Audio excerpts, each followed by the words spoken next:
Good evening, everyone, and welcome to the second annual Tasveer South Asian Literary Festival, also known as TSAL. My name is Alka Kurian, and I'm one of the co-producers of TSAL as well as board secretary of Tasveer. TSAL brings together an eclectic group of poets, novelists, screenwriters, nonfiction and experimental writers, expressing a wide range of South Asian diasporic voices on race, immigration, gender, identity, and publishing. TSAL is brought to you by Tasveer, a social justice arts organization based out of Seattle, Washington. Our mission is to inspire social change through film, art, and storytelling. If you're enjoying TSAL and our other programming, please follow us on our social media channels with the handle @Tasveer Seattle and subscribe to our YouTube page.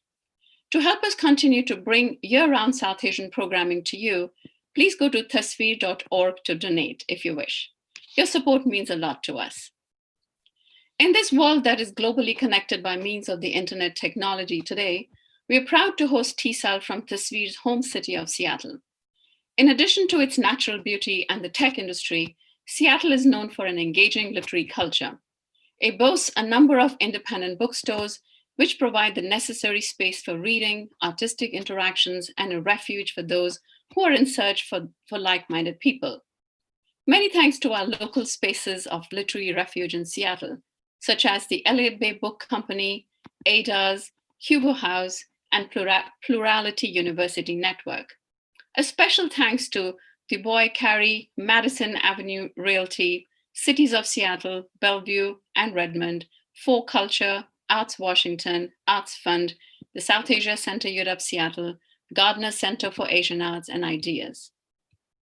Thank you also to the TSAL team, a hardworking, fun-loving group of literature enthusiasts. Before we begin, we wish to acknowledge those Indigenous nations and people on whose land we live and work. We at Tasveer acknowledge that we are on ancestral lands of Coast Salish peoples, especially the Duwamish tribe. We also show our solidarity to the Black Lives Matter movement.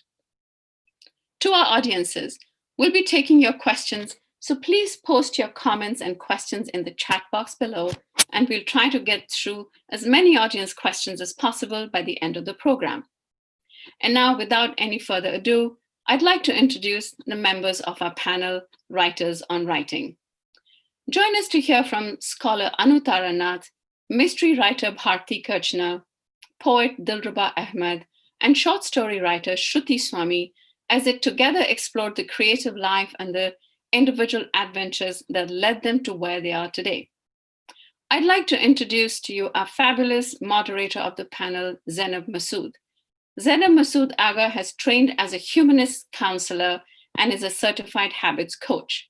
She's been supporting clients with emotional and behavioral issues across the globe and currently conducts her sessions online. She's a freelance journalist and has written for Dawn, the Friday Times, Express Tribune, and Zameen International. Zainab has a master's degree in philosophy from Belgium. She believes that communication is key and has enjoyed teaching philosophy and psychology at both high school and college. Zainab has also conducted workshops on issues of identity, race, and concepts of self and shame. A keen reader and observer of human behavior, she's currently procrastinating, binge eating, and trying to write her first book. Over to you, Zainab. Thank you. Thank you, Alka. Thanks for that great intro. A big thank you to everyone at Tasveer for the constant sustenance for our souls. You guys continue to be so inspiring, and it makes the rain in Seattle all worth it. This kind of inspiration, I think, is especially needed in these times, all times actually, but today when we're seeking refuge from so much, and refuge is actually the theme this year, I can't help thinking that it's all the more important. We need refuge from viral issues, from political issues, from an emotional onslaught, the latter normally because of the former. And this kind of gathering of kindred minds is just what the doctor ordered. I actually thought that my greatest challenge today was going to be this contraption in front of me, the Mac, because technology is my enemy, strong, dark enemy. But my greatest challenge actually turned out to be that I did not know what to leave out. I've been reading the work of these lovely ladies here with us today, and the work is thought-provoking, inspiring, made me so curious. And I just, the tussle was, what can I possibly leave out? So ladies, thank you for being here. And before I before I start my introductions, I would just like to briefly go into the format tonight. There will be an overall core question which I'll address to all our authors here today. And then there'll be a more specific question for each author related to their work. Of course, we look forward to questions from the audience. Feel free to type them in to the chat box. Greetings to all the audience out there. And our panelists, please feel free to jump in if you have a question for anyone on the panel today. So without much further ado, I'd like to introduce our brilliant panel, and we're fortunate to be amongst them today. We have Dilruba Ahmed. Dilruba, hello. Dilruba Ahmed is a writer, an educator, and poet. Her work was selected by Major Johnson for the Best American Poetry in 2019. Dilruba is the writer of Bring Now the Angels, which we'll look at today. And she also has her earlier work, Dhaka Dust, which was the winner of the Bakeless Prize, awarded by the Breadloaf Writers Conference Grey Wolf Press in 2011. And she is also the recipient of the Dorothy Sargent Rosenberg Memorial Prize. Welcome, Dilruba. Thank you. We're also fortunate with us today to have Shruti Swamy. Hello, Shruti. Hello. Hi, Shruti. Shruti is the winner of 2 O. Henry Awards. Her work has appeared in the Paris Review, the Kenyon Review online, and elsewhere. She is a Kundiman Fiction Fellow, has been a Steinbeck Fellow at San Jose State University, and is a recipient of the 2018 grant from the Elizabeth George Foundation. Her story collection, A House is a Body, right here. And Dilruba, here's yours. Was published this fall. Shruti's book came out this fall, and we're looking forward to another novel. I believe it's called The Archer. Fantastic. And now I'd like to welcome Bharti Kirchner. Hello, Bharti. So, Bharti Kirchner is the author of 12 books, and these include 8 novels and 4 cookbooks.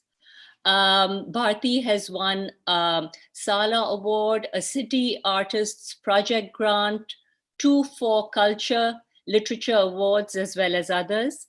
Bharti's also been honored as a Living Pioneer Asian American author. Bharti's 8th novel, Murder at Andaman, a Maya Malik mystery, will be out in December, and we are fortunate to have already had a look at it. It's fabulous. And moving on with our intros, we're fortunate to have the brilliant Anu Taranath. Hello, Anu. Hello, good evening. Good evening. Anu Taranath is a speaker, facilitator, and educator. As faculty at the University of Washington for the past 18 years, Anu teaches about global issues, race, gender, identity, and equity. She's received the Seattle Weekly's Best of Seattle recognition and the UW's Distinguished Teaching Award. Anu's work, Beyond Guilt Trips, Mindful Travel in an Unequal World, has been shortlisted for the Washington State Book Award, amongst other honors. Welcome, Anu. Welcome, everyone. It's a privilege to be here today. Thank you. So I'll start off with a question for Dilruba.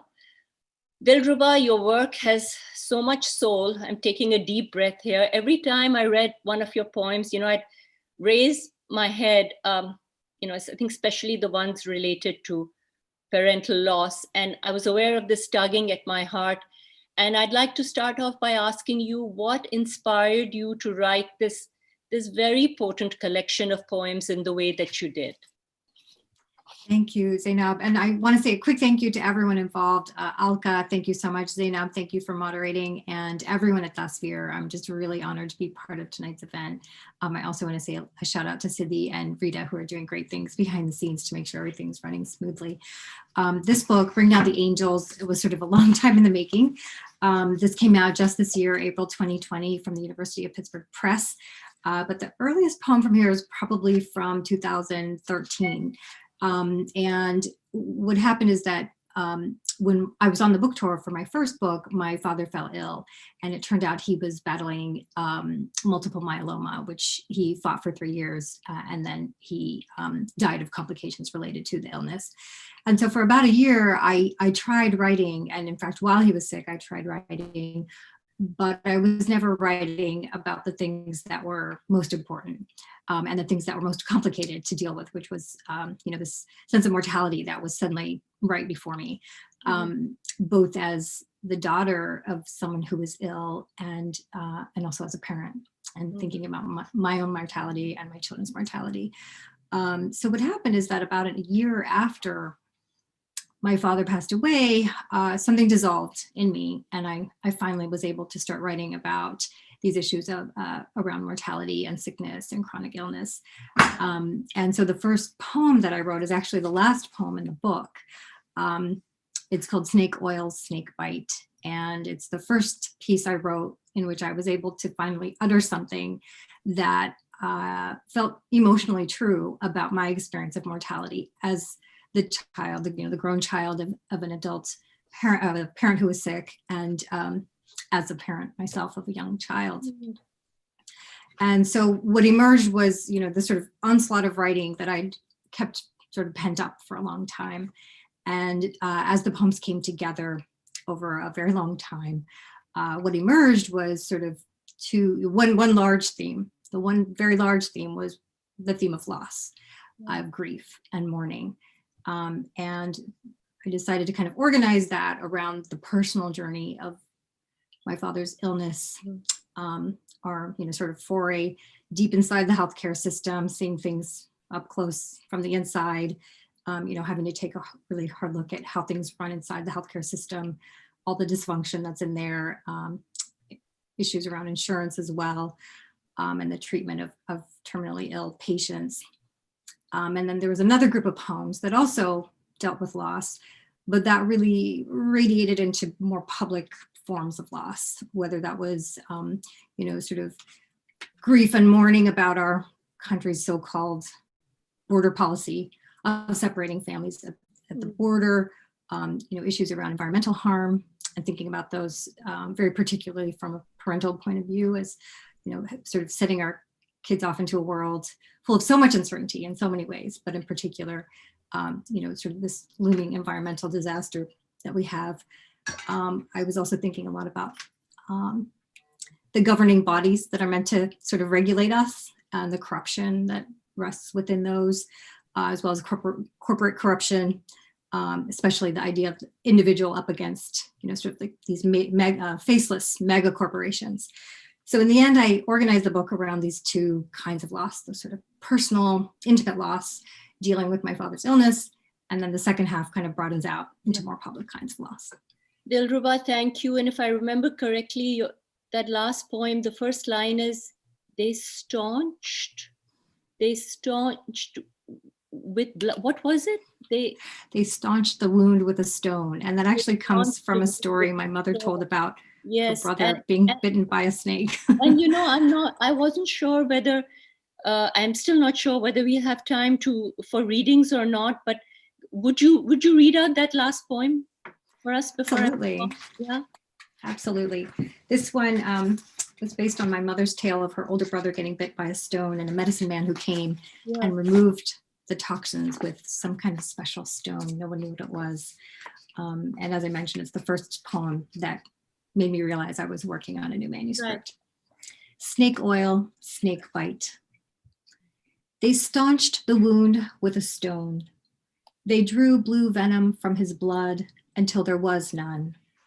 When his veins ran true, his face remained lifeless, and all the mothers of the village wept and pounded their chests until the sky had little choice but to grant their supplications. God made the boy breathe again. God breathes life into us, it is said, only once. But this case was an exception. God drew back in a giant gust and blew life into the boy, and like a stranded fish, he shuddered, oceanless. It was true. The boy lived. He lived for a very long time. The toxins were an oil slick, contaminated, cleaned.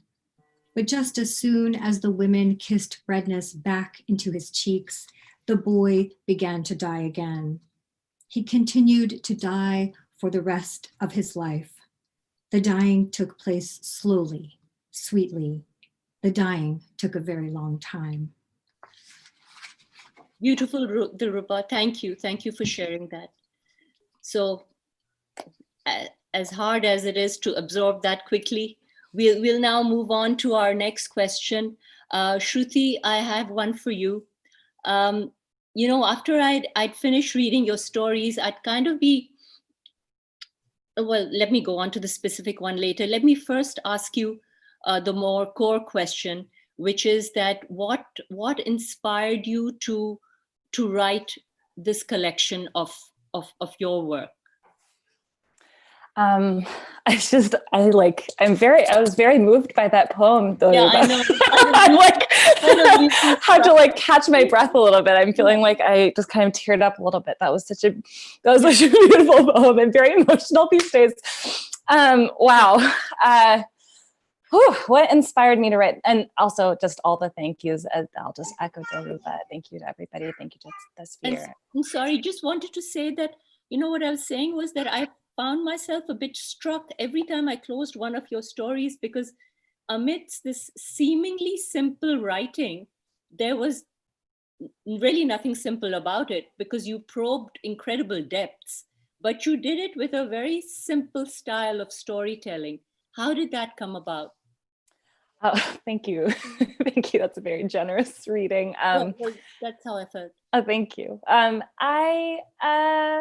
I don't know, you know, I sort of wish it's a little bit, you know, I'm really privileged to be able to have this book out in the world and to be able to talk about it, but it's just a collection of short stories that I wrote, you know, over the course of like 10 or more years. So unlike a novel, I never really conceived of it as like a project about something as much as any, you know, it felt more like just what life is about. So it's not like I was particularly driven to write about one thing or explore one issue, and definitely themes arose. That's my little daughter in the background. Definitely themes arose, and I could see them happening as the collection grew. But Okay. It was sort of just like, you know, breathing. You know, you just write, and something comes to you and you write. So I definitely did make choices as I was writing the collection in terms of how, you know, first person versus third person, how some of the stories are have a lot of language, very densely lyrical, and some are much more pared back. And so there were choices I was making all along, but mostly when I write, I hear it. Like when I'm being really honest about the ways that when I'm being honest and courageous and I sit there long enough, I just kind of hear it in my head. And I'm very, like, if I'm conscious enough and clear enough, I just sort of follow it. So some of these stories, especially the first person stories, I just hear that. That's not the way I talk or even really think, but that is very specific. The diction and the syntax I hear it in is just, who knows where it comes from. It's a miracle, you know, that's like my internal voice or some very intimate part of me speaking. So it's not to say that I didn't like work on it. And I think as I've gone on, like deeper in my life as a writer, I've definitely seen how much control I have, which is really thrilling, just from the word choices or grammar, you know, that those things you can really control. You can see how much control you have to guide a reader through your work. But but really that comes afterwards, and it just came from whatever I was feeling or thinking or kind of ingesting. I mean, like Dilruba, I think that there are things all along in my life that I needed to work through language and through fiction. And so I did that through the course of this book. So my next question is connected to that. I'm going to save that to later, but I just want to ask, I think if I'm not mistaken, I think it was Faulkner who said you write because you have to. Is it like that for you? You write because you have to, and the method comes later, it just flows?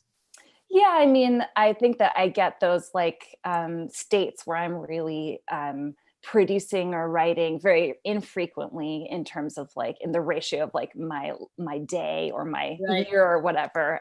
Those aren't super, those aren't, there's lots of periods of times where I'm not actually putting pen down on paper or whatever, keys on, fingers on keys. But yeah, I think that there have been long periods of my life or whatever, relatively long periods of my life where I haven't written at all. And I've come to sort of see those as part of the process of writing and being a writer, that those also count. But there is something that, yeah, I think that if I ever, I don't think I could give it up if I tried, that there's something that's very essential to me about looking at the world through language, whether or not I'm actually writing a story. I do think there's a part of me, and I've been training that part of me to see life through language, see life through story. And that's a very essential part of me that I think I will be a writer, even if I don't write anything ever again, because of that eye and training. There's a strong force, and you are such tempting material for me in terms of psychology. It's very exciting. Bharti, question for you now. I raced through your murder mystery in 3 days. I couldn't put it down. I was excited about the flow. And I know you've written, there's a number of books you've written before this. Was this your first murder story? No, it really wasn't. And actually, I started out writing literary novels, and then I got into historical. And I'll tell you a short story about how I got into mystery writing. Sure. I was asked to contribute to an anthology called Seattle Noir. And what Seattle Noir is, there's noir of like San Francisco Noir, Boston Noir. So Seattle Noir, what this series is, that there will be a short story based on each neighborhood of Seattle, or many of them, and that will be a mystery short story. And I was asked to, the editor of that anthology called me and asked me to contribute a story. And I said, I don't write that many short stories, and I certainly don't write mystery. At that time, I didn't even think about mystery. He said, no, you can do that.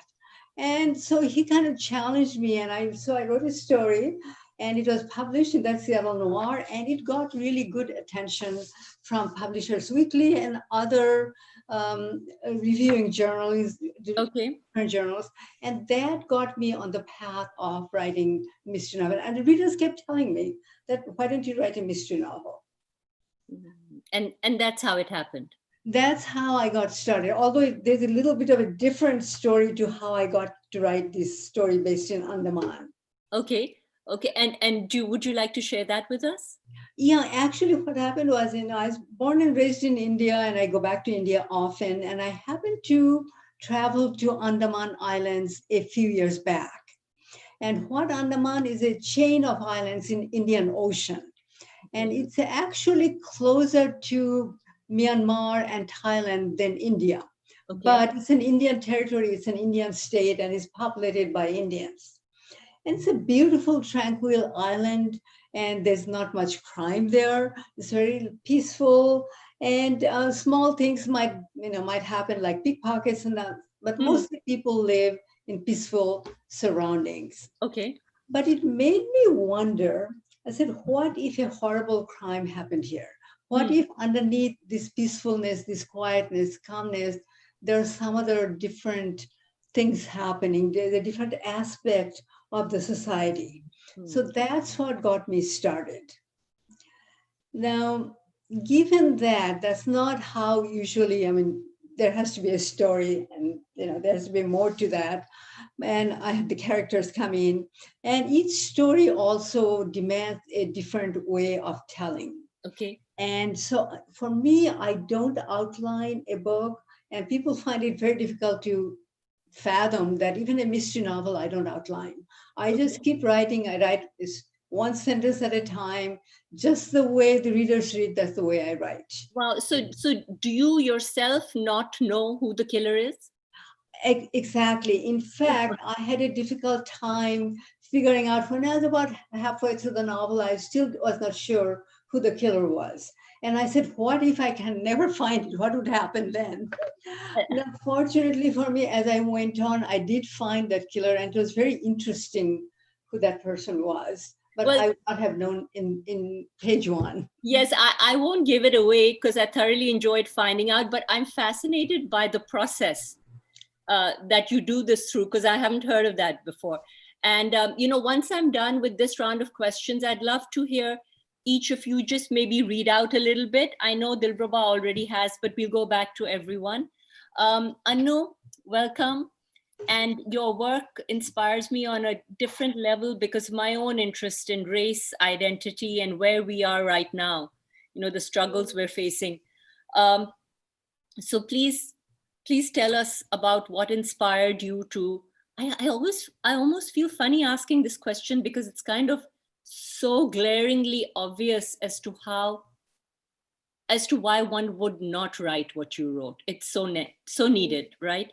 But over to you. First of all, it's just so great to hear other writers talk about their own process. It's only recently that I'm thinking of myself as a writer, and telling the story of this book, I think, is about my story in academia. I've been teaching and a professor for a while now. And I'm a professor with, as they say, one foot in the academy and lots of tentacles outside.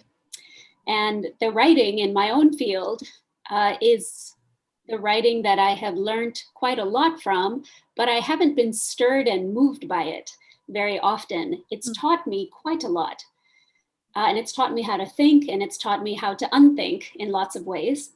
But I never felt really compelled by academic writing. And since I didn't feel compelled by that, didn't think that I was an academic who could write.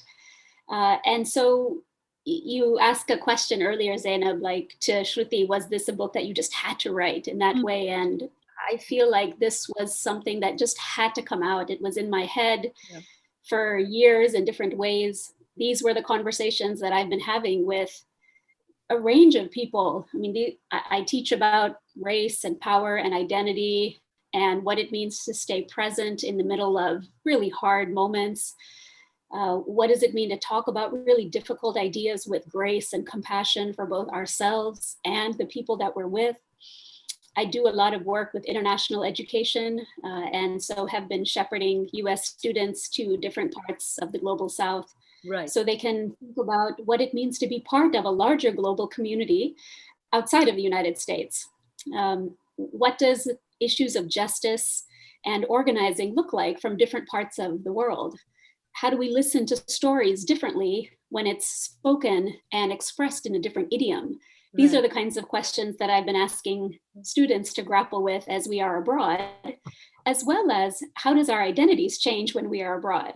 We are who we are everywhere, but how we are read is very differently based on where we are. And these were so much of what I was sharing with students and grappling with them.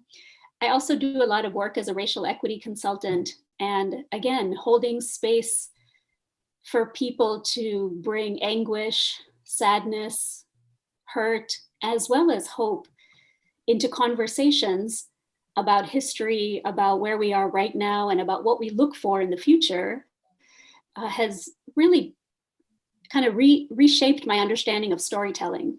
It's reshaped my understanding of what it means to listen carefully, what it means to share with one another.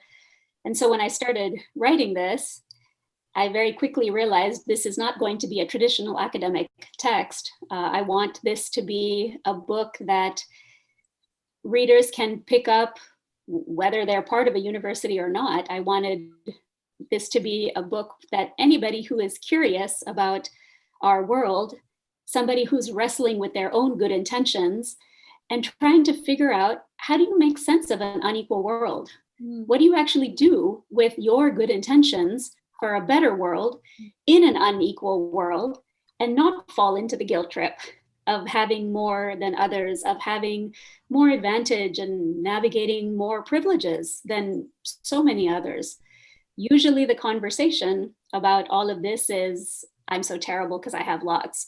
Yeah. And how do we reframe that when it comes to equity?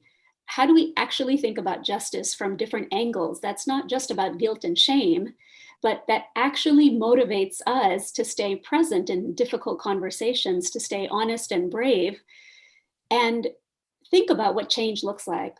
If I'm busy feeling guilty, feeling shameful, I'm not listening to you. I'm barely listening to me.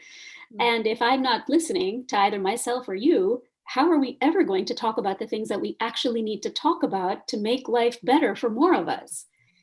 We're just in our own heads. And so my path through this book weaves together lots of the different things that I do in the world. It also weaves together my hopes for more courageous conversations. Right. It weaves together my own mistakes and my own navigation of really hard concepts. I tell a lot of my own stories in the book to invite readers to feel okay with some of what's happening with them, because, you know, I'm the author and I don't know it all. And so if I don't know it all, maybe you'll be fine too. Maybe we can learn together. So I was trying to think about how to write this in a way that hopefully invites more and shuts down less. How do we invite? How do we invite? And we're not doing enough of that these days, inviting in. So two quick points. One, you're absolutely right. I think one of the biggest issues that I find around us today is the inability to talk or address.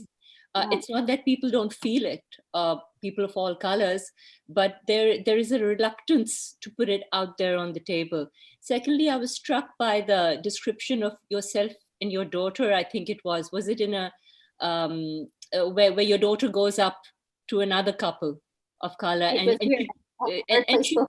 she points to them and she's excited, and the people sitting in the middle are like, you know, this is just not on. Why is this? And that's exactly the kind of conversation we need to be able to have more freely. And I look forward to discussing this more with you. Thank you, Anu.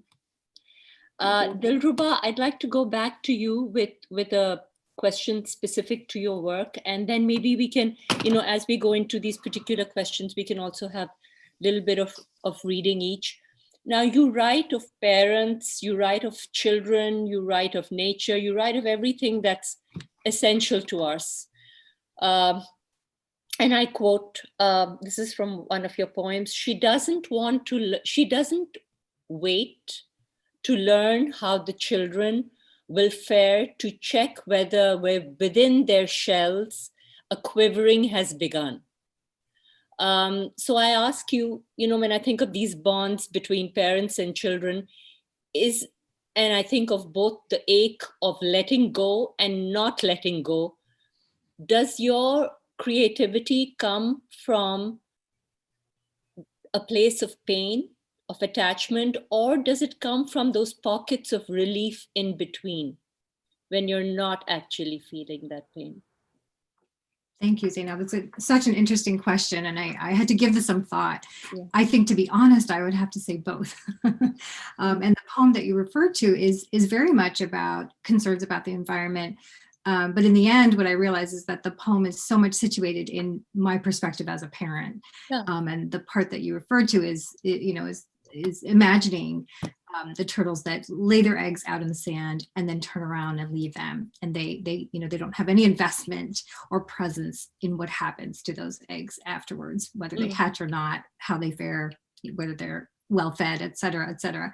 And I feel like there's a part of my writing that really grapples with that, not just the sense of mortality, but all the uncertainty that comes from being a parent and from caring, not just caring about the upbringing of my children, but caring about the world, caring about my neighborhood, my community, my country, and so on and so on. Right.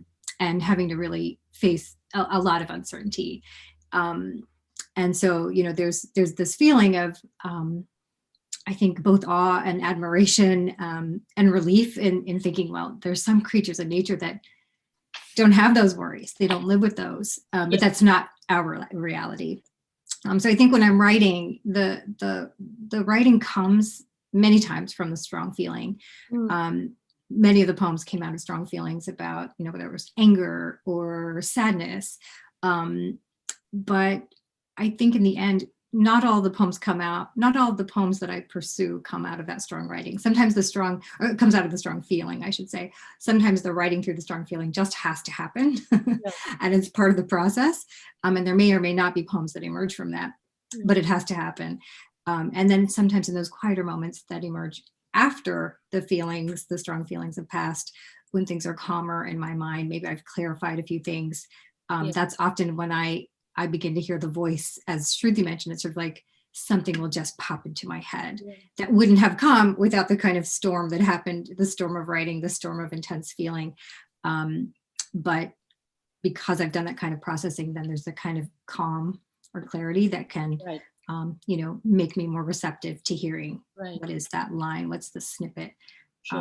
So I think it's both the moments of calm and the strong, the intensity of strong feeling. I just want to quote this one line which has stayed with me because of my own story. It's from the poem called The Longest Hour. And you say, I watched him dim in that cold white bed, in pain, but not wanting to die. And that's what I mean when I say that you write about things that really none of us have refuge from. They're so intrinsically necessary. I think, I'm sorry. Yeah, no, please go ahead. I was going to say, I think for me, that's part of what that first year of just denying any of that material, I had to come to the realization that I wasn't getting anywhere. And then a year out from my father's death is when something just dissolved and I was able to start confronting really difficult things and to write from a place that was authentic and emotionally true. But it didn't come easily. It took some time. It must have come with great difficulty, but do you not feel that this kind of authentic pain is what really translates into beautiful poetry, for want of a better word? Can one really fabricate emotion? I think not. I mean, that's why this is so impactful. I think absolutely, some of the poems that I'm most moved by come from, deep feeling and, in the end, it is sort of an orchestration, right? So I had a lot of material that I can say I wrote, but not all of it could be sort of transmuted into a poem. And I think that was part of what was really difficult because the material I was dealing with was so painful and so personal. And I had to think hard about how much of this is writing I just need to process and how much of this can I transmute into something that's bigger. And so, one example of that is the poem from which I plucked the title, Bring Now the Angels. The first version of that, the very earliest version that only my friends saw, was actually very much focused on my father's journey and my father's struggle. And then in a much later revision, probably a couple of years later, I was able to see that from a new perspective and just kind of take more of a bird's eye view and think about his situation as being situated within these, overlapping contexts. And in that way, in that course of thinking, the revision became sort of, much more polyvocal, much more about a multitude of experiences that were related to my dad's situation, but really helped me break out of just thinking about the pain of my individual experience and thinking more broadly about what it means. Beautiful. Dilruba, we have a question for you. Shahina asks, as a writing instructor, what trends in content, style, genre are you noticing amongst your students? I think at this time, so many people are struggling to write about the pandemic.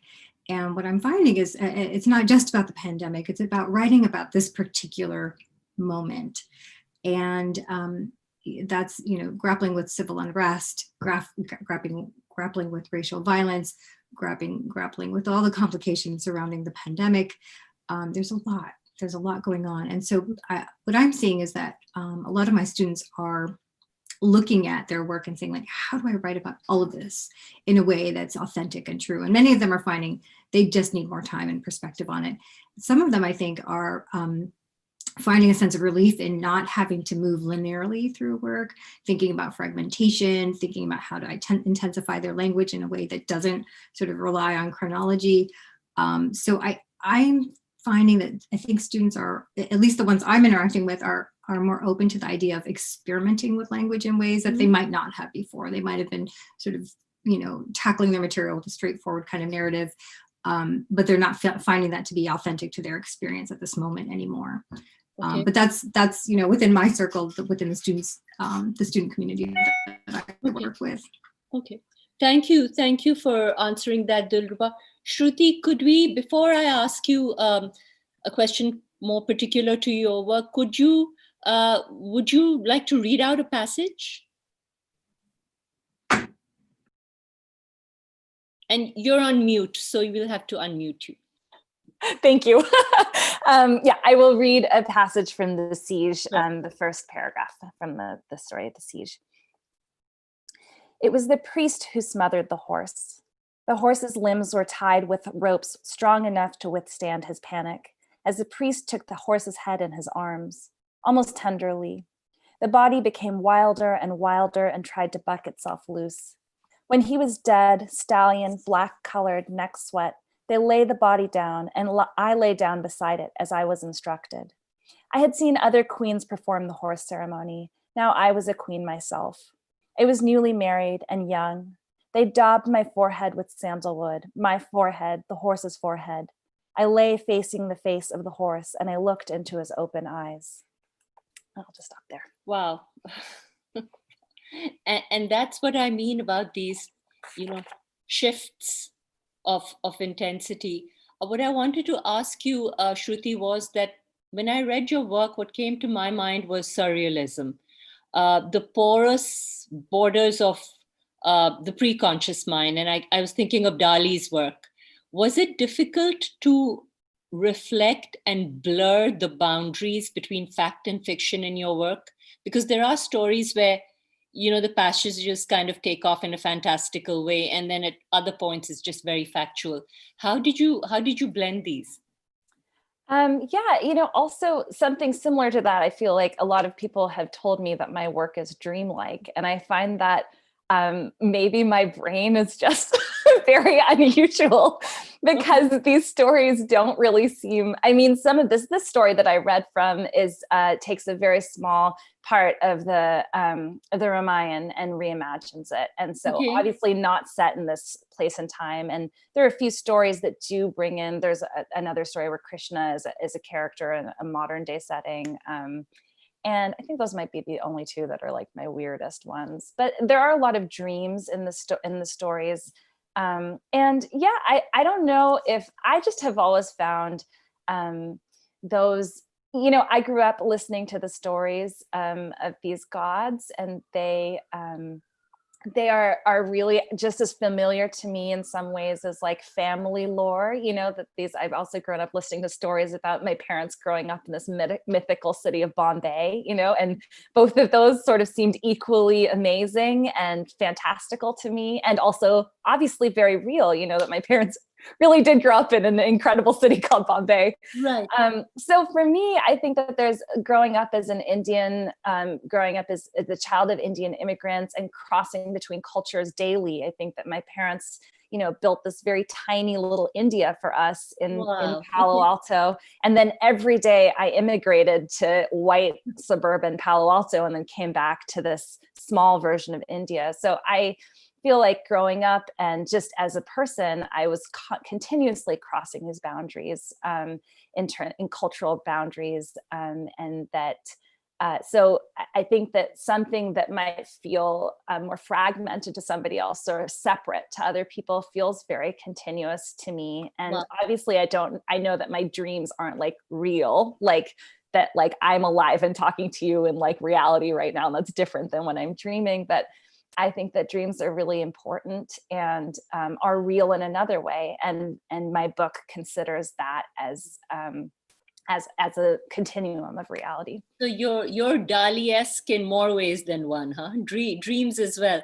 And maybe it's this balancing of two cultures, two worlds, fantasy and fact that comes so naturally to you. We have a question for you, Shruti, from one of the audience members. They ask, Shruti, is your new book also a collection of short stories? Oh, a great question. No, it is a novel, and it is set in the mythical city of Bombay, 60s and 70s era Bombay. And it's a coming of age story of a young woman who is a Kathak dancer and is grappling with the kind of fragmented family and societal resistance to her chosen path as an artist. And it's a coming of age and coming of artistry story and a reckoning with her past and with her future. She's the archer, right? She is the archer. Yeah. Love it. Bharti, would you like to read a passage for us before I go on to a question for you? Sure. My new book is coming out, or my latest book will be coming out in December. I don't have that in front of me, but I'll read from the first of the series.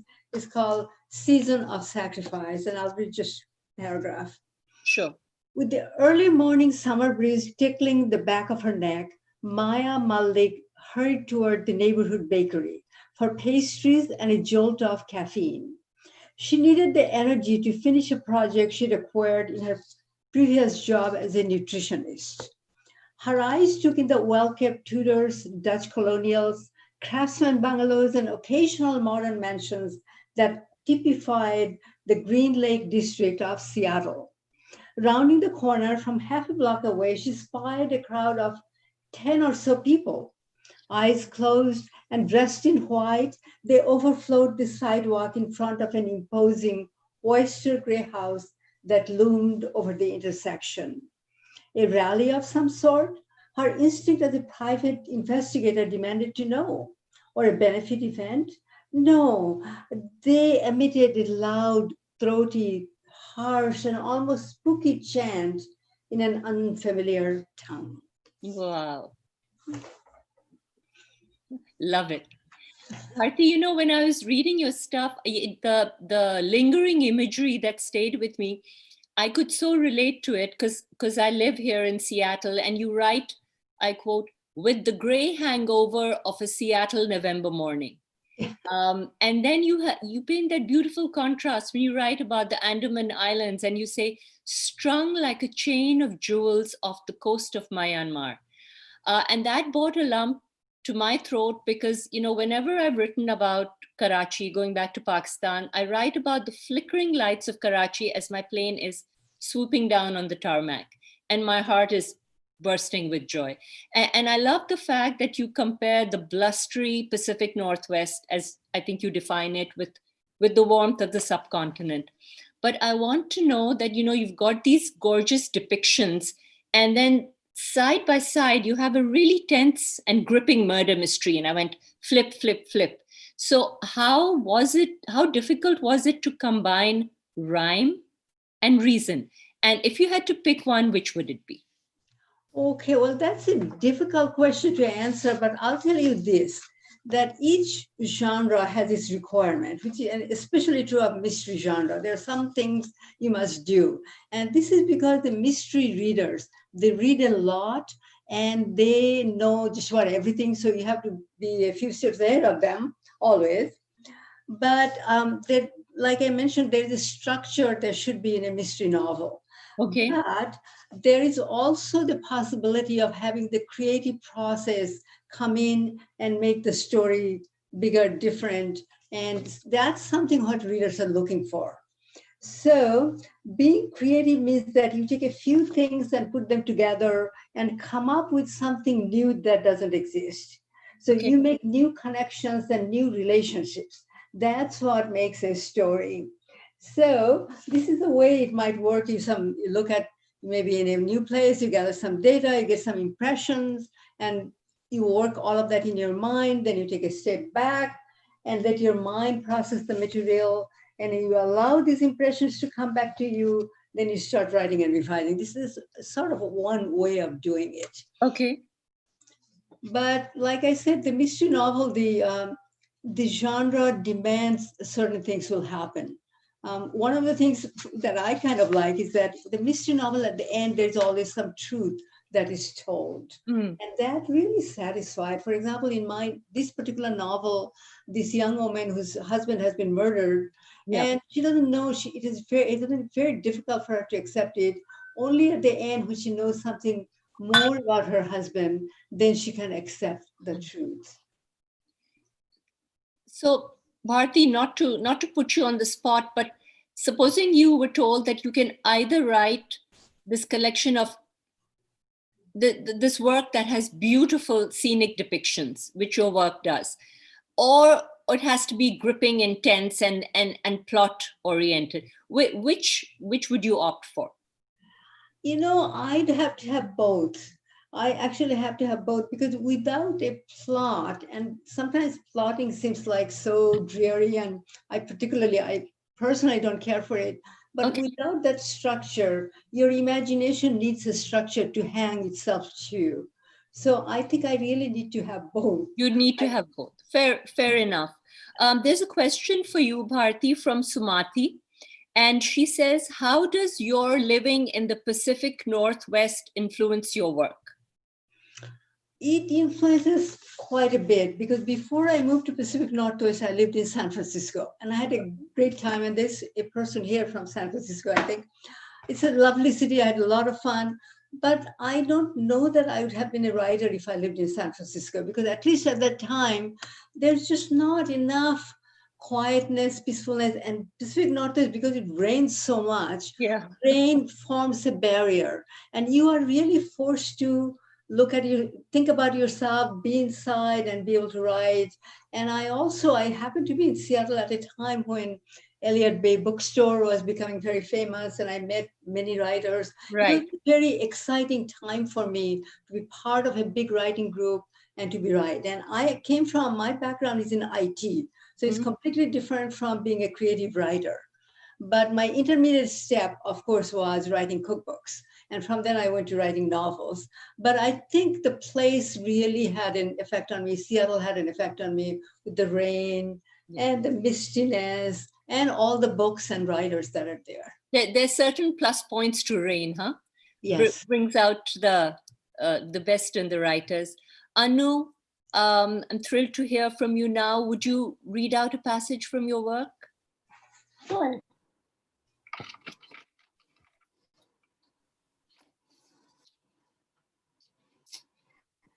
I'll read out something from the prologue, so right toward the beginning of the book. Okay, sure. It might be helpful to say a bit about where this book is located politically and socially. All of my work is embedded in a politics of care, transformative social change, and deep justice for both ourselves and others. When I think about my ideal vision for how our society should be, I'd like to see a society in which all people enjoy the benefits and riches of a quality life, not just those who have power, wealth, educational access, a particular skin color or body shape. I'd like a society in which we can all love who we'd like to love and look how we'd like to look. A society where all of us greatly enjoy good nutrition and healthcare, green trees and warm homes. A society in which kids play and read books and where all of us feel heard, seen, and validated. Yeah. I'd like a society in which we all have enough, not just a few of us, but all of us. Our world, though, is not set up like this. The sad truth of our status quo is that too many of us, both in our own communities and around the world, feel ostracized and live without enough of too many things: opportunity, safety, peace, and security. Many of us want to remedy these problems, and so we work for social justice in both small and big ways. We investigate and question business as usual, status quo. We search for ways to be more equitable, and we forge paths towards community well-being. When we critically notice our surroundings, and ask questions about how systems of power confer advantage for some and difficulty for others, we practice the first steps towards interrupting the unfair system. When more of us wonder why business as usual often means more opportunity, safety, peace, and security for fewer of us, we actually build a stronger movement for accountability and change. I have one more sentence that I want to share with people. Mindful travel in an unequal world isn't about getting on a plane to go somewhere. It's about paying attention and noticing positionality in relation to each other. It's about understanding that we are all living in a much longer history that has put us in different positions of advantage and disadvantage and equipped us with very few skills and tools to talk about it. Very true. Very true. Mm. Yeah, so much to think about there. Anu, you reflect on shame and the bitter divide that it creates. And you urge us to remember that this book is meant neither to shame or blame. And the whole concept of shame is of particular interest to me because I work on that. Yet those are the exact issues that we straddle, both here in the US and elsewhere, the tendency to blame or shame, accusations of identity. So how difficult was it for you to reflect your philosophy without actually falling into the blame trap? Yeah, that's a really good question. I mean, I'm not a unicorn or anything, right? I get mad. I make dumb mistakes. I do wrong things. All of that I do.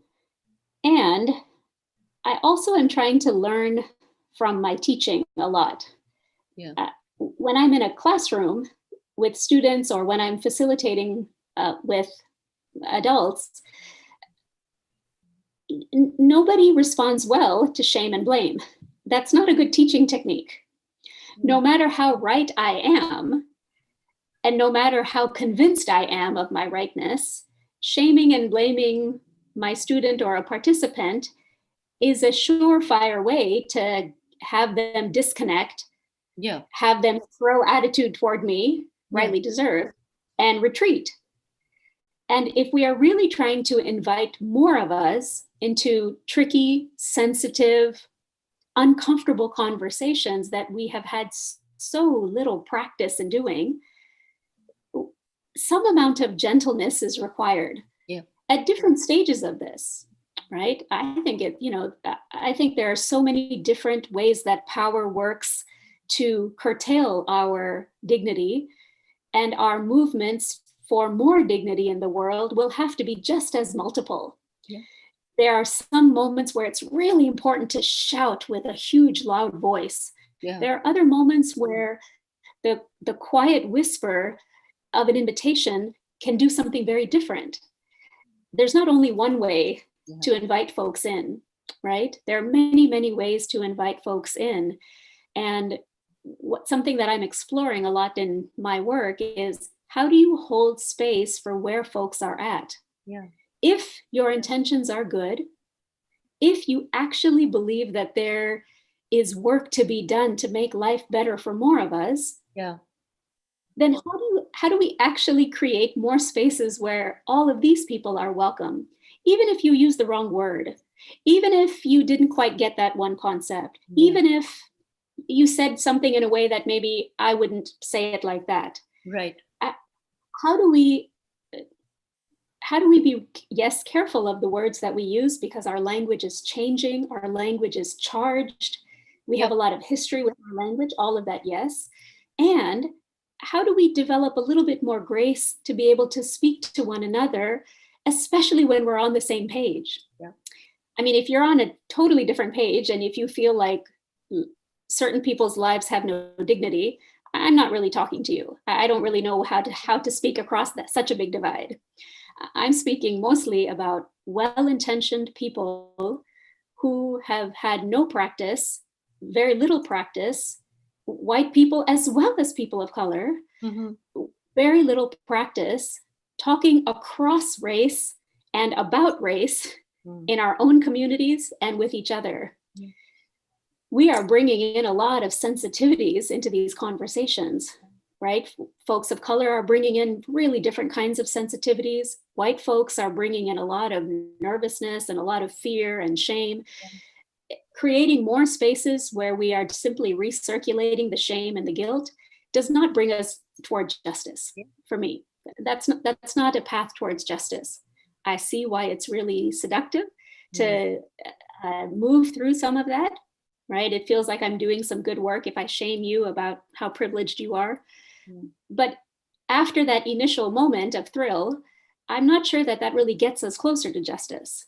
If you and I can sit together and actually think, oh, so we have this much, that is more than we need, or that is more than, that is just more. And how do you navigate the having more to be able to use the gifts and resources you have to make life better for more of us? That's where some change can happen. So right? True. If we're just throwing stuff at each other, it gets really tough to do so, no? It's absolutely right. And I wonder if you'd agree that what's required is a very strong person-centered thrust in one's own psychology, that we have to come to terms with ourselves and our frailties before indulging in this dialogue. You say, and I quote, I wrote this down, justice is about going deep into our personal stories to be more in tune with ourselves. Now, this is the thing, how painful is this access to ourselves given the layers of insecurities that so many of us deal with? So, you know, I totally hear you, given a gathering of people, wanting people to, so, you know, we hear the words crossing the aisle a lot in terms of politics these days, but we want them to cross the aisle in more ways than one, but they need to have themselves empowered. And it's a difficult cycle. I hear you totally. And I love that line of yours, justice is about going deep into our personal stories and having those stories heard.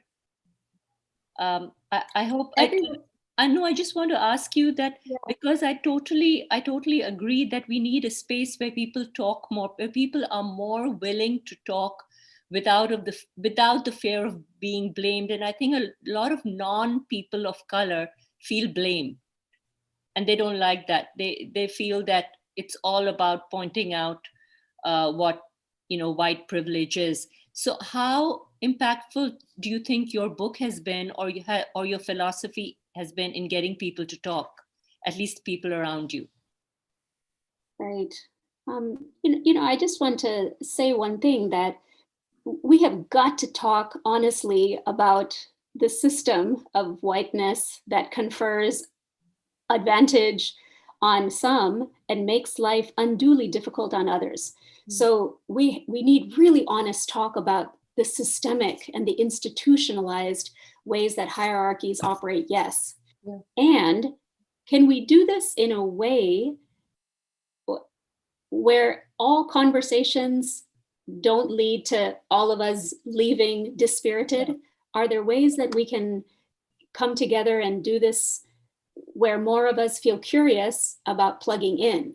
So hard conversations about the systemic and the institutional, you bet we need to have. I don't mince words around that. And I don't want to be gentle with the institutional things that we need to unpack and rethink. Right. And you and I were just born into the identities that we're in. I didn't choose to be me. You didn't choose to be you. We're just who we are. Yeah. And if our hearts are beating towards justice, I can't be responsible for who I am in the world in the ways that I did not choose. I can be held responsible for what I choose to do with what I have, though, and how I choose to use the wealth, the advantage, the social network, the education, whatever that I have. I can be invited to rethink how I can share that, right? So hard talk about systemic, you bet. Gentle talk with people that are trying to learn how to do this work, yes. Yeah. That's the combination that I look for. Excellent. Yeah. We have a question for you, Anu, from Alka. Alka asks, yes. Your book has received wide acclaim. Did you feel that, yes, it's time that we had these conversations? That's a good question. You know, I've been having these conversations even before the book was here, and so many of us have been. So this book is not inaugurating any conversation. It's building on conversations that so many of us have been there. Pioneering and deepening, right? So that's one thing. Two, I am utterly flabbergasted and delighted that this book has been received well. It was printed by a very small press with 3.5 staff members. So they didn't have a lot of resources, but they put out a really beautiful book. I have marketed it myself pretty much and just shared it with my network. But I think something is resonating. I'm just hearing from a lot of different people in racial equity circles, as well as the travel industry, as well as international education, global health, international development, any of the places in which we are wrestling with our good intentions and inequity. People are looking for tools, resources, and an invitation to sit down together and try to unpack some of this. You know, the thing is that we're all living in an unequal world that we did not create. We didn't create it, we're all living in it. And we're all living in it so differently based on who we are. And again, we've got so few tools to actually talk about it. And so I think, you know, it's really wonderful that people are using this book as a tool to start deepening their own conversations. It's much needed. Can I ask Anu of course, question? Of course, Bharti. The question is the demographic change that has happened. And are people aware, as you meet with people, systemic changes and institutional changes, but the demographic change will demand some of these things to happen. So what do you find in there? Are people aware of how different the demography is going to be by the end of this century, for example, or even long before that? Yeah, you know, I'll have to think a little bit more about that question, Bharati. I would say that for the last few years, what I'm noticing maybe more than demography changes is that the political changes in our country, especially since the 2016 presidential election, and what it meant to have a leadership from Obama to where we are now, that shift has really resonated differently in different communities. And many white people that I'm working with have had a sense of horror and betrayal in some ways, that kind of the political rhetoric has moved in the direction that it has. And that kind of reckoning, I'm seeing more politically, right? Instead of demographically. But, you know, as I'm saying this out loud, I've also been noticing that around the Pacific Northwest, you're right, our demographics have shifted dramatically over the last 15, 20 years, right? Yeah. Community, if our sense of community is shifting, our sense of self also shifts. And when our communities shift, how do we think about that change less with fear and abandonment and more about embracing difference? That's the switch that so many folks haven't had conversation around, right? I mean, we get all this fear mongering and hate from leaders as well. And we just regular people, I think, are not quite sure what to make of the change, right? Again, how do we invite conversation on the very things that people are experiencing? Not shame folks for feeling confused, not shame folks for feeling muddled by an unequal world, but offer avenues where we can talk about loss, connection, belonging. What does it mean to be whole together? I love conversations like that. And, you know, people need to feel heard and seen. Yeah. They're hugely, right? Yeah, they're hugely important. Shruti, I have another question for you. In your short story, Neighbors, the vulnerability of the woman is laid bare. Do you remember she starts, of course you remember, she shows her bruise to her new white neighbor. And she's halfway done, kind of lowering her garment when she sees the indifference on the white lady's face, and then she covers it up again. She's humiliated at the fact that she reached out. So I just like to know this, how do you feel about this insecurity of coming from a different culture, being a different color? How does that play into your work? Well, it was really important to me to center characters of color, and that was a choice I made very deliberately, that the focus was always on a person of color in the story. But I think just like being a person of color in America, I didn't necessarily want that to be the issue or like the conflict of the story. So absolutely, that moment is like horribly painful because it's somebody who's not being witnessed, and there's so many layers of disconnection between these two women, even though they're neighbors. They're like basically next door neighbors, and they're in a very similar situation in their marriages, it seems. They're both mothers. There's many parallels between them, but the difference of culture, the difference of race, their personal histories, all of those things come in between them. So and race is really important. Race is absolutely important in the book, but I was also didn't want, I've been thinking a lot about Jhumpa Lahiri lately. I mean, always, she's been, she was the first Indian American writer I really ever read. And as a young person, and she really, I like imprinted on her. I feel like that was my model for writing short stories as an Indian American person, and never felt quite right to me in terms of her. She's in a slightly different generation than I am. And I think that her concerns are slightly different than my concerns are now. Are you calling us old? No, absolutely not. No, I think that there's actually, and even now I look at these, even like 5 years, like people who are like 5 years younger than me, a huge shift has happened in our hats off to you in this youthful, and at the youthful stage, you've come up with this amazing stuff. Now, I've got a couple of more interesting questions for you. Alka asks you, Shruti, I love your idea of border crossing. Does it get easier over time? And Rahul also asks, Shruti, you mentioned living in two countries and how you felt you were crossing borders every day. What was the hardest experience for you in that?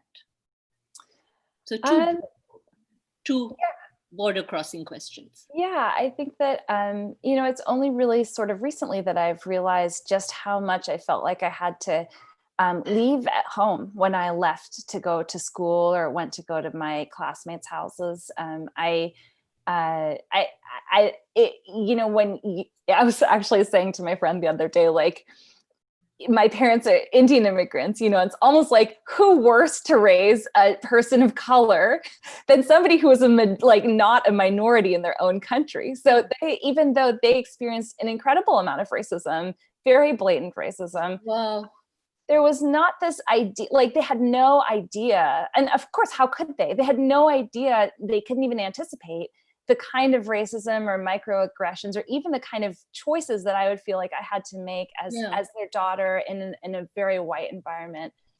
So I guess I'm kind of losing the thread of this question, but there are a lot of things that were really difficult about that. And it happened very early. And so it's only really now that I'm starting to go back and understand all the things that I did leave at home, or I cut, I wasn't really raised speaking any Indian languages for a lot of reasons. So there's a lot of ways that there's some ties that I didn't get or were cut, where I cut myself away from them.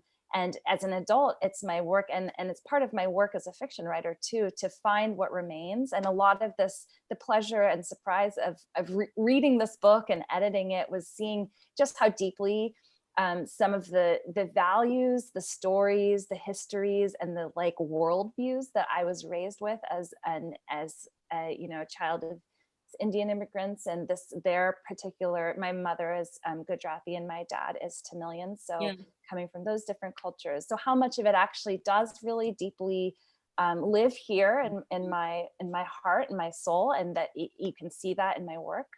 So you're finding your way back. Yeah, and some of it you can learn, and some of it is gone, and some of it is there, and that's that's just part of navigating this that's weird beautiful. divide.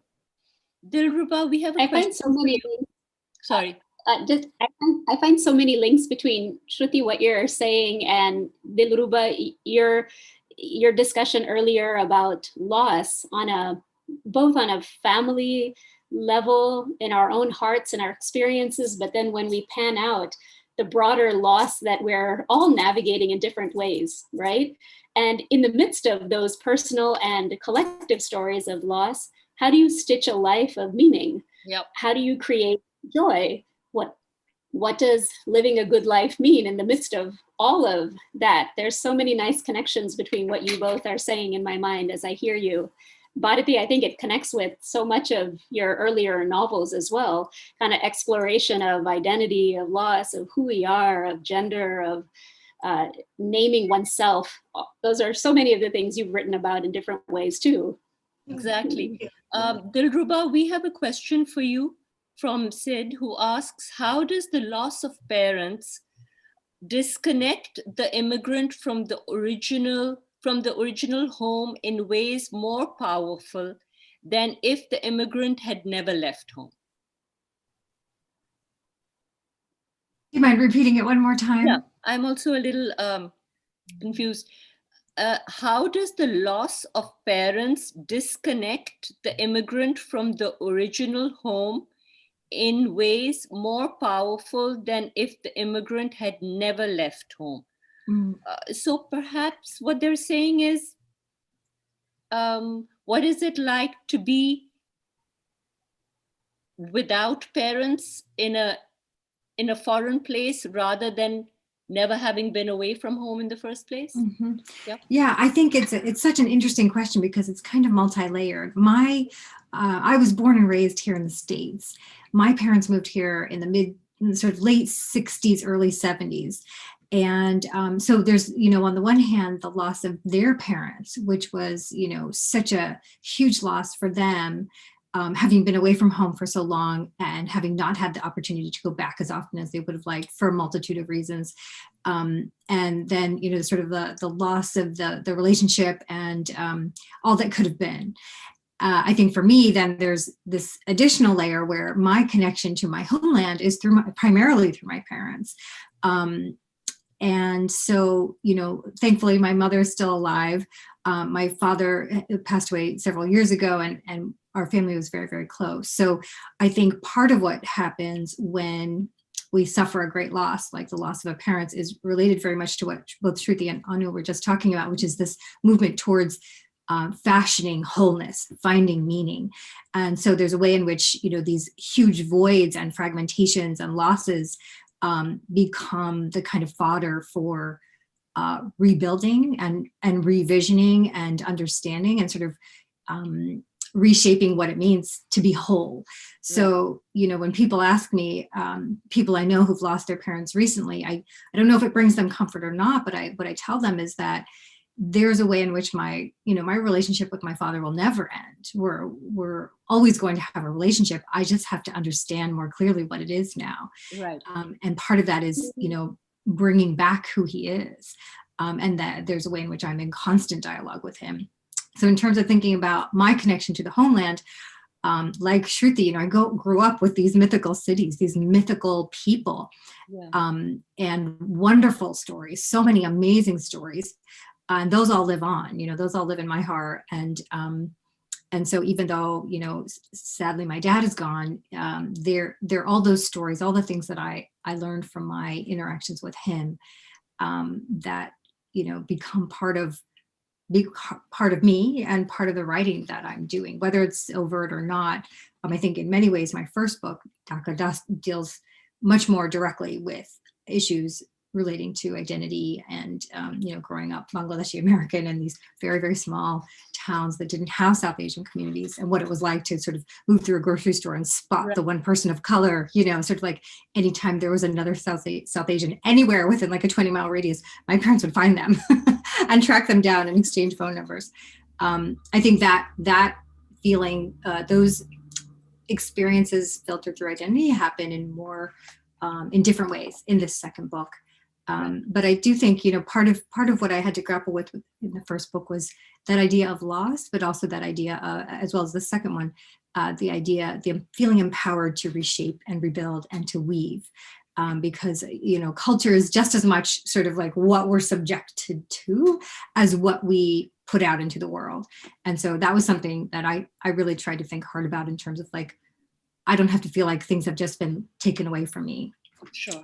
But that I can bring together the things that I have and make something new that's authentic to my experience. Something new of it. Dilruba, there's another question for you, and then we have one for Bharti as well. Katie asks, Dilruba, what gives you more satisfaction, teaching or writing poetry? Oh, wow, that's a great question. I would have to say the experiences are so entirely different for me, because writing for me has to happen primarily in solitude. I have begun writing, sort of with people on Zoom where we, we're accountable to each other, but we cut our video and our sound. And I've done that, with friends in person as well.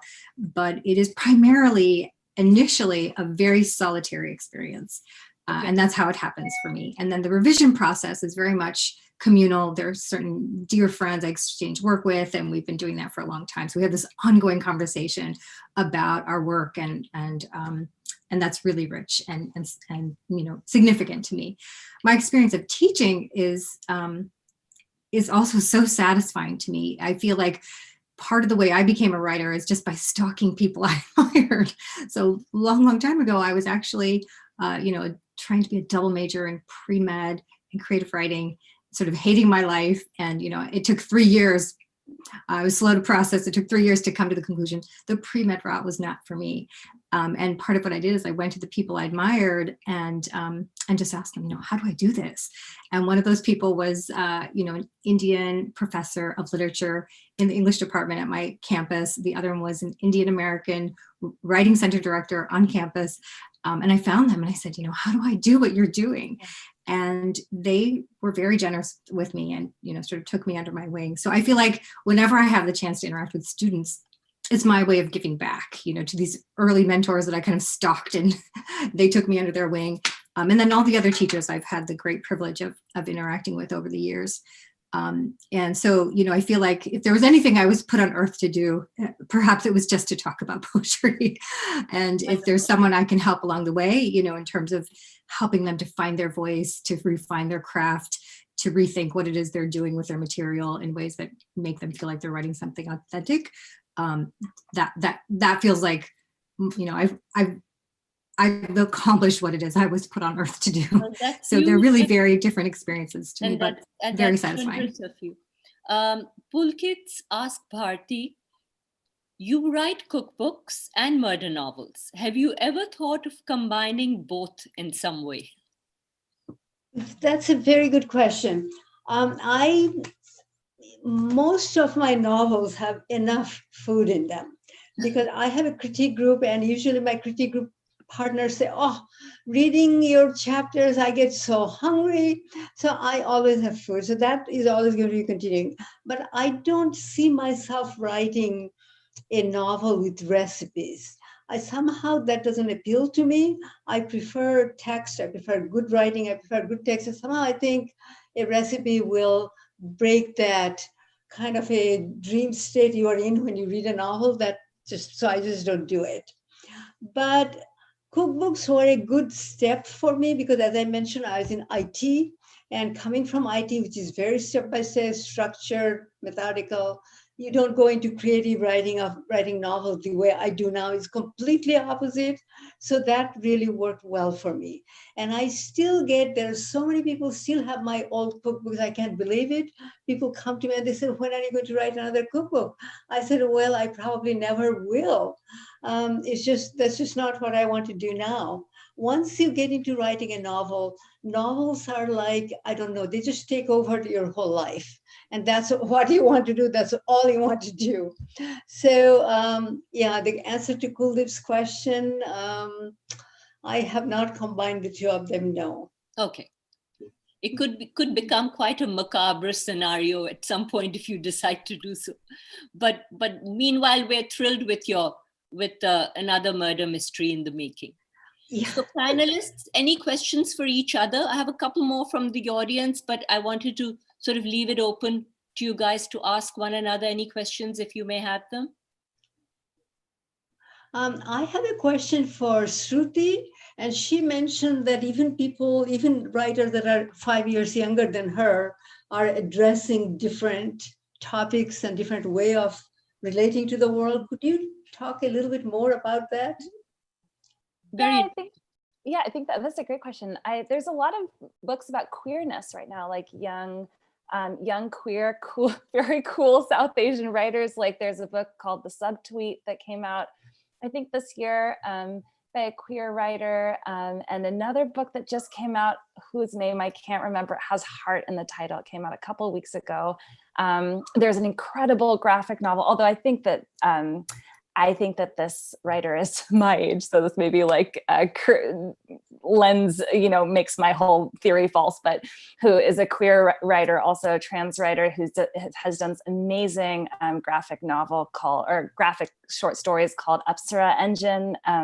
So yeah, I think that there's just a way where there's some pioneers who came first and had to be the first people who told the one story of Indian America.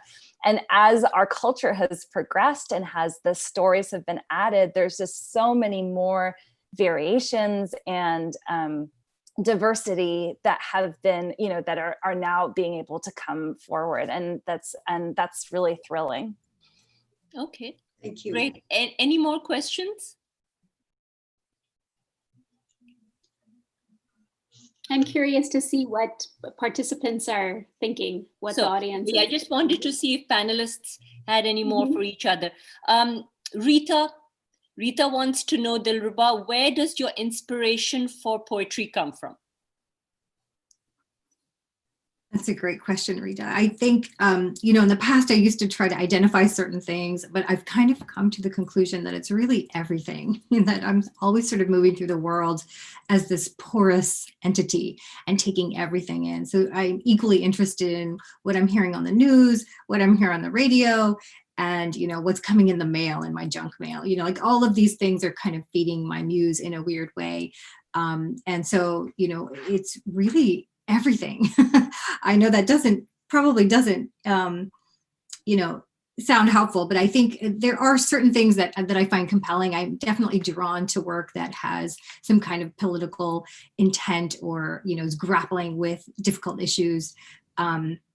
But I'm also interested in, like at one point I was just sort of thinking like, I just want to write something that has the phrase Bevomatic coffee in it, just because I like the sound of it. So sometimes the work is inspired by something as mundane as a weird phrase. And other times it's a chance to grapple with something really difficult. So right now, one of the things that I'm really struggling with is thinking about these issues of race and equity and privilege and power, and trying really hard to look inward, which is what I'm always encouraging my students to do. Like, let's put aside the poems of witness for a moment and look inward. Let's, what is your experience, for example, for a white student? What is your experience of whiteness? How can you write about that? How can you situate that in all the different contexts, historical, political, cultural? So then, I have to walk the walk. And one of the hardest things for me has been thinking about the myth of the model minority, which I think for my parents' generation, is like, it's a hard kind of framework to wrap their heads around. But it's something that I think later generations are really grappling with. And I'm finding it really difficult to write about in a way that I feel can, bring in all of the context that needs to be there, and also, be frank and vulnerable and, authentic to my experience of what it meant to grow up with this, this myth that had no name while I was growing up. It certainly existed. And it wasn't until years later that I found out, oh, this is a thing, it has a name, and it's a tool. It's a tool used to divide people of color. So that's the kind of thing that's going on in my head. But then there's also, music, junk mail, you name it, also floating around in there. So my hope is that eventually I can kind of bring all those things together in a way that's meaningful and authentic and has some emotional truth to it. Great, thank you, Dilruba. There's a question that's been put to all panelists from Basuli. So maybe, everyone could have like a little bit to say. What do you think South Asian diasporic writers need to make themselves I think what they mean to say, what do you think South Asian diasporic writers need to do to make themselves more visible as a community? What kind of platforms or programs will help? And anybody with any ideas? Well, there's a really wonderful organization called The Sphere, Mhm. which I can suggest. Tell us about it. I mean, there are a lot of really wonderful organizations. Another one is Kundiman, which is advancing Asian American literature. Okay. But I think that, like, you know, I think it's incredibly, for me, it's been incredibly powerful to be aligned with communities, both South Asian communities or just communities, writers of color. But I think that it's also just like advocating for yourself and continuing to do your own work and doing it honestly to your own experience without trying to meet anybody's expectations does a lot, you know? Excellent. Thank you. Thanks for sharing that, Shruti. Anyone else? Yes, I would like to add that I'm sometimes invited to book groups, and I find that the book groups are generally it could be anybody, it's not particularly South Asian, but they are interested in reading about books from writers who have an experience of another experience. So there is actually quite a bit of demand that I see from book groups, from people who really want to read about other cultures. So there is a need. Now, sometimes our books don't get the kind of publicity that they should. That also happens, but that's just publishing industry will have to change slowly. They can't just they just can't publish the same books over and over again. They'll have to, and there is an attempt there too, so I shouldn't say that. But for example, in the mystery genre, it used to be mystery genre, it was very difficult to break into if you are not a mainstream mystery writers. And that's slowly changing. In fact, my private detective, Maya Malik, she's one of the very few Indian American mystery, Indian American private detectives. Yeah. And when my editor was reading my book, she kept asking me, she said, how do you think she solves her crime? Now, I don't think she would ask that question to a white male private detective, but she kept asking me. So I had to show in many ways that this woman is capable of doing that. And in fact, she has a holistic approach because she was born and raised in India and she came to US a little later. And so she has a different approach. She relates very well to many different kinds of people, and she looks at things from a much broader context. And these are some of the things that really help her being a little different from the mainstream detectives. Okay, great. Thanks, Bharti. Now, sadly, we have to close in about 3 minutes, and I'd love to sneakily keep you guys here longer, but since that can't happen, just on a parting note, something a bit different. Is there something like that each of you would like to share with our audience, something that's not on your bio, something about yourselves? Dark, light, bright, anything? Well, I'd share this, that I really believe in staying fit. And I think that's very important for writers, for readers too. But for me, Tai Chi and yoga, that's how my day gets started. I walk a lot. I used to be a long distance runner. I'm not doing that anymore. But I feel fitness is very much a part of a life, should be a life for readers and writers. Okay, thank you. Thank you for sharing that. I'm absorbing that intensely, and I will try and do something about that. Dilruba, something about yourself?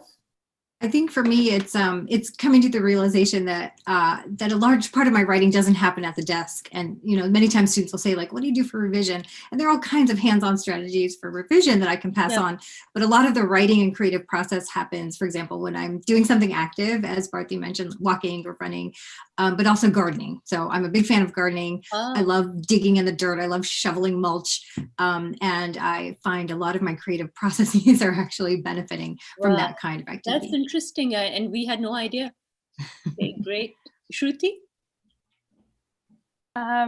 I am very interested in saris recently. I never Sari. was Okay. able to wear them, and I would love to be able to incorporate them more in my life. I found this website called Drape and Fall, and it has like probably 100. They're like YouTube videos of how to tie them in different ways, and they've like done all this research. I spent like hours on that website because it's just such an incredible garment, and I'm looking for ways to incorporate that into my daily wear after we are out of quarantine. I love that. And I can just see it as a title, How to Drape a Sari, of the new short story. I love it. Anu? This is a great question. I love hearing these little tidbits from all of you. Thank you. Something non-work that I'm thinking of is actually, I think, pretty tied to work. I'm feeling like I'm in lots of heavy, big conversations lately, and I've been really trying to lean towards joy a lot and thinking, what brings me lots of joy? And you might have noticed I'm a pretty decorated person. I like silver and jewels a lot. And so thinking a lot more these last few months about how do I claim and celebrate the joy that helps me do my justice work.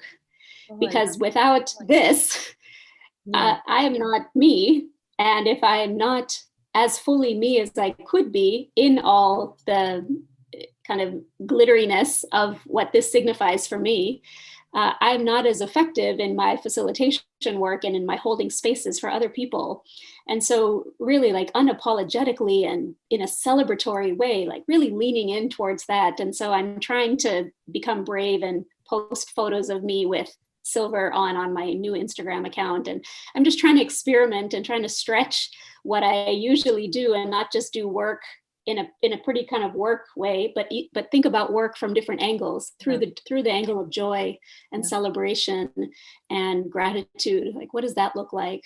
So that's something I love that between the yoga from Bharti, the gardening, the saris, and the joy, be it through jewelry or looking good. That's really something to absorb and take home. Thank you, ladies. Thank you for this evening.